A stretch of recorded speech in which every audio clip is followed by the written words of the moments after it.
Kikinuka ni mizinga tunarindima.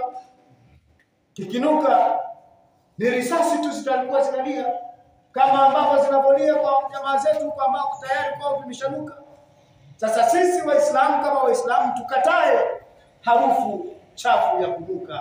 Sisi tuhitaji harufu ya amani na salama. Na harufu ya amani na salama ni kutokuwaunga mkono ambao tayari wameonyesha dhamira ya kuleta machafuko ndani ya nchi. Hata kama hao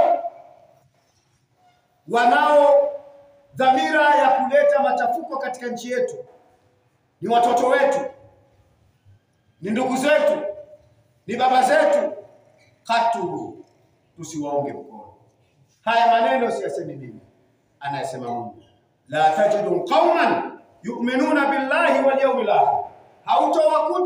Hautowaona watu waerevu, watu wenye akili, watu wenye imani zao. Yuhaduna man hada Allah wa rasula. Wanawapenda watu wanaopinga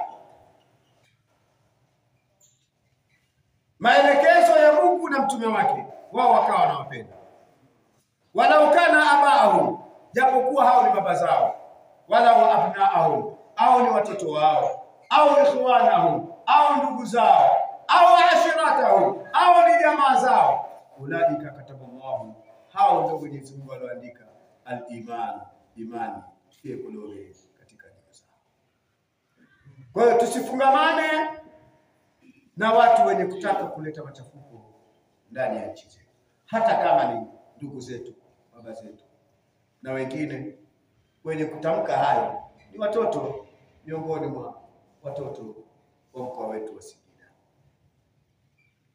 Sasa tusije tukachukulia kwamba kauli hiyo imetamkwa na kijana wetu, tumuungeni mkono kijana wetu kwa sababu ni mtu wa nyumbani. Wao haya kuna ile lugha wao haya, kwamba tumuunge mkono wetu kwa sababu wa nyumbani kwetu. Haitakiwi, la tajidu.